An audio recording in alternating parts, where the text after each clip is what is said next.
नमस्कार। आपका एक नई वीडियो में बहुत बहुत स्वागत है। तो प्यारे बच्चों, पिछले कल हमने बाज़ारों के विभिन्न प्रकार जो है विभिन्न रूप हैं उनको पढ़ा था, उनको समझने की कोशिश की थी, जिसमें हमने कल पढ़े थे एक साप्ताहिक बाज़ार और मोहल्ला बाज़ार। साप्ताहिक बाज़ार और मोहल्ला बाज़ार क्या होते हैं ये हमने पिछले कल की वीडियो में डिस्कस बिल्कुल विस्तार से कर लिया है। ठीक है, साप्ताहिक बाज़ार जो सप्ताह के किसी विशेष दिन लगते हैं, ठीक है, और मोहल्ला बाज़ार है जो आपके घर के आसपास मोहल्लों में ही लगते हैं और वो क्या होते हैं, स्थायी होते हैं। तो आज हम पढ़ेंगे शॉपिंग कॉम्प्लेक्स और मॉल। ठीक है, जैसा मैंने बताया कि हमने पहले दो प्रकार के बाजार देखे, एक साप्ताहिक बाजार और दूसरा पड़ोस की दुकानों का बाजार। शहरों में कुछ अन्य प्रकार के बाजार भी होते हैं जहां एक साथ कई तरह की दुकानें होते हैं। इन्हें लोग शॉपिंग कॉम्प्लेक्स के नाम से जानते हैं। कॉम्प्लेक्स यानी एक, आप ये कह सकते हैं कि झुंड जैसे, ठीक है, तो दुकानों का एक झुंड जैसे हो गया कॉम्प्लेक्स। ठीक है, तो अब तो कुछ शहरी इलाकों में आपको बहुमंजिला वातानुकूलित दुकानें भी देखने को मिलेंगी, जिनकी अलग अलग मंजिलों पर अलग अलग तरह की वस्तुएं मिलती हैं। इन्हें मॉल कहा जाता है। किसे कहा जाता है? मॉल। मॉल कहेंगे हम शहरी इलाकों में बहुमंजिला वातानुकूलित दुकानें भी देखने को मिलती हैं, जिनकी अलग अलग मंजिलों पर अलग अलग तरह की वस्तुएं मिलती हैं। इन्हें मॉल कहा जाता है। इन शहरी दुकानों में आपको बड़ी बड़ी कंपनियों का ब्रांडेड सामान मिलता है और कुछ बिना ब्रांड का सामान भी मिलता है। विज्ञापन वाले अध्याय में आपने पढ़ा था, अगर आपको याद हो, कि ब्रांडेड सामान जो है जिसे कंपनियां बड़े बड़े विज्ञापन देकर और क्वालिटी के दावे करके बेचती है, महंगा होता है। कंपनियां अपने ब्रांडेड उत्पादों को बड़े शहरी बाजारों और अपने विशेष शोरूमों में बेचने के लिए रखती है। बिना ब्रांड के उत्पादों की तुलना में इस ब्रांडेड सामान की कीमत का बोझ केवल कुछ लोग ही उठा पाते हैं। जिनके पास जो धन संपन्न है वही लोग जो है ब्रांडेड उत्पादों को खरीदते हैं और वही इनकी कीमत का बोझ जो है वो उठा सकते हैं। ठीक है, तो अब बारी है बाजारों की श्रृंखला की। ठीक है, तो पहले हिस्से में हमने विभिन्न प्रकार के बाजारों के बारे में पढ़ा जहां हम सामान खरीदते हैं। क्या आप ये सोच सकते हैं कि ये दुकानदार अपनी दुकानों के लिए सामान कहां से लेकर आते हैं? सामानों का उत्पादन कारखानों, खेतों और घरों में होता है, लेकिन हम कारखानों और खेतों से सीधे सामान नहीं खरीदते हैं। चीज़ों का उत्पादन करने वाले भी हमें कम मात्रा में, जैसे 1 किलो सब्जी या 1 प्लास्टिक कप आदि, बेचने में रुचि नहीं रखेंगे।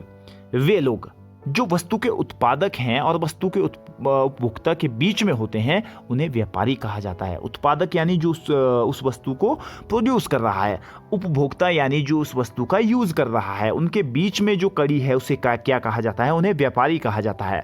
पहले थोक व्यापारी बड़ी मात्रा या संख्या में सामान खरीद लेता है। जैसे सब्जियों का थोक व्यापारी कुछ किलो सब्जी नहीं खरीदता, बल्कि वो बड़ी मात्रा में 25 से 100 किलो तक सब्जियां खरीद लेता है। इन्हें वो दूसरे व्यापारियों को बेचता है। यहाँ खरीदने वाले और बेचने वाले दोनों व्यापारी होते हैं। व्यापारियों की लंबी श्रृंखला का वह अंतिम व्यापारी जो अंततः वस्तु उपभोक्ता को बेचता है, खुदरा या फुटकर व्यापारी कहलाता है। बहुत ही इंपॉर्टेंट पॉइंट है, आप इसे नोट कर लें कि व्यापारियों की लंबी श्रृंखला का वह अंतिम व्यापारी जो अंततः वस्तुएं उपभोक्ता को बेचता है, खुदरा या फुटकर व्यापारी कहलाता है। ये वही दुकानदार होता है जो आपको पड़ोस की दुकानों, साप्ताहिक बाजार या फिर शॉपिंग कॉम्प्लेक्स में सामान बेचता मिलता है। हम इसे यहां दिए गए उदाहरण से समझेंगे। ठीक है, हर शहर में थोक बाजार का एक क्षेत्र होता है। यहाँ वस्तुएं पहले पहुंचती हैं और यहीं से वे अन्य व्यापारियों तक पहुंचती है। सड़क किनारे की दुकान का छोटा व्यापारी, जिसके बारे में आपने पहले पढ़ा था, वो बड़ी संख्या में प्लास्टिक का सामान शहर थोक व्यापारी से खरीदता है। हो सकता है कि वो व्यापारी अपने से भी बड़े थोक व्यापारी से स्वयं सामान खरीदता हो। शहर का बड़ा थोक व्यापारी प्लास्टिक का यह सामान कारखाने से खरीदता है और उन्हें बड़े गोदामों में रखता है, यानी स्टोर करके रखता है। इस तरह बाजार की एक श्रृंखला बनती है। जब हम एक सामान खरीदते हैं तब हम यह ध्यान नहीं देते कि वह सामान किस किस के पास से सफर करता हुआ हम तक पहुंचता है। ठीक है, तो यहाँ पर एक एग्जाम्पल दिया गया है। आफ्ताब शहर में सब्जियों का थोक व्यापारी है और वो क्या करता है, बड़ी संख्या में क्या करता है, खरीदारी करता है। उसका जो व्यवसाय है सुबह 3 बजे से शुरू होता है। इसी समय सब्जियां बाजार में पहुंचती है। यही समय है जब सब्जी बाजार या सब्जी मंडी में गतिविधियां तेज हो रही होती है। आसपास और दूर दराज के खेतों से ट्रकों, मेटाडोर, ट्रैक्टर की ट्रॉलियों में सब्जियां यहां आने लगती हैं। जल्दी ही नीलामी की प्रक्रिया आरंभ हो जाती है। नीलामी होती है उन सब्जियों की। आफताब भी इस नीलामी में शामिल होता है। सब्जियां देखकर वह तय करता है कि आज वो क्या खरीदेगा। उदाहरण के लिए वह आज 5 क्विंटल फूल गोभी और 10 क्विंटल प्याज खरीदता है। शहर में उसकी एक दुकान और गोदाम है जहां वह सब्जियों को रखता और बेचता है। यहाँ वह फुटकर व्यापारियों को सब्जियां बेचता है जो सुबह 6 बजे के आसपास वहां आने लगते हैं।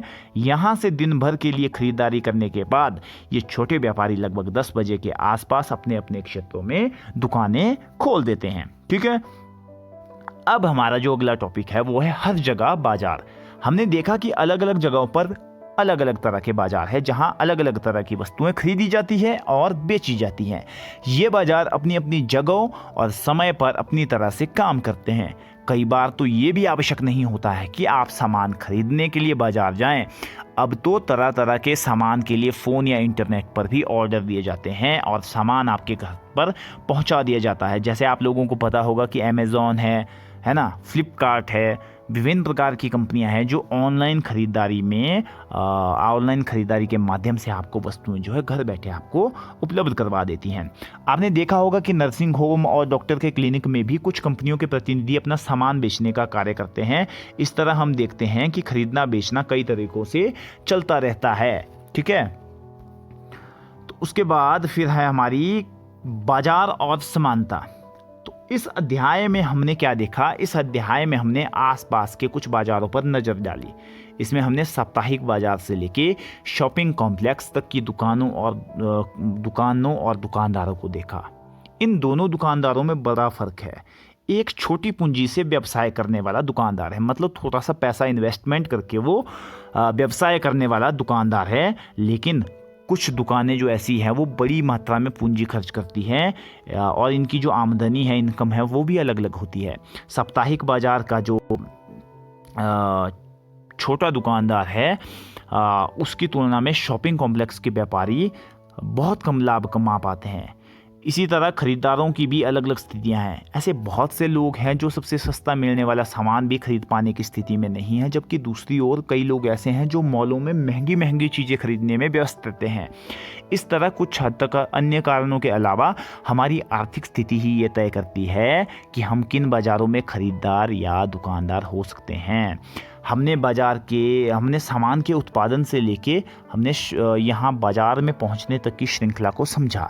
इस तरह श्रृंखला से यह संभव होता है कि एक जगह उत्पादित होने वाला सामान लोगों के लिए हर जगह उपलब्ध हो जाए। वस्तुओं के बिकने से वस्तुओं का उत्पादन सीधी तरह जुड़ा होता है। बनी हुई चीज़ों के बिकने से लोगों को रोजगार मिलता है और उत्पादन भी बढ़ाया जाता है। परंतु क्या इससे श्रृंखला के प्रत्येक स्तर पर लाभ के समान अवसर मिलते हैं? आगे एक कमीज की कहानी अध्याय में हम इस सवाल को समझने का प्रयास करेंगे। तो जैसा हमने डिस्कस किया कि जैसे जैसे चीज़ों की खपत होगी, जैसे मान लीजिए कि मैं एक सब्जी का व्यापारी हूँ, ठीक है, बाज़ार में सब्जियों की खपत काफ़ी अच्छी है, तो इससे क्या होगा, तो मैं उत्पादन पे अपने ध्यान दूंगा। फिर मैं जो वस्तुएं हैं, जो मेरी सब्जियां हो रही है, उनको मैं बेचूंगा। तो इससे क्या होगा, जो मेरी आर्थिक स्थिति है वो सुदृढ़ होगी और जो लाभ के अवसर हैं वो मिलेंगे।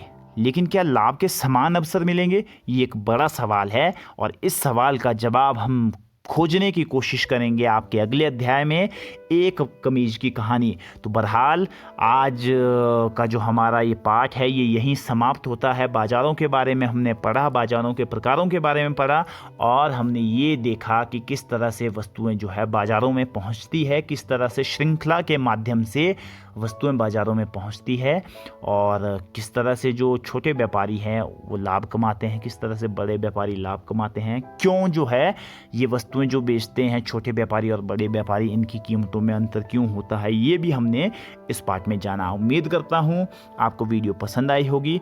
वीडियो को आप अपना प्यार दें। वीडियो को अंत तक देखने के लिए बहुत बहुत धन्यवाद, बहुत बहुत आभार।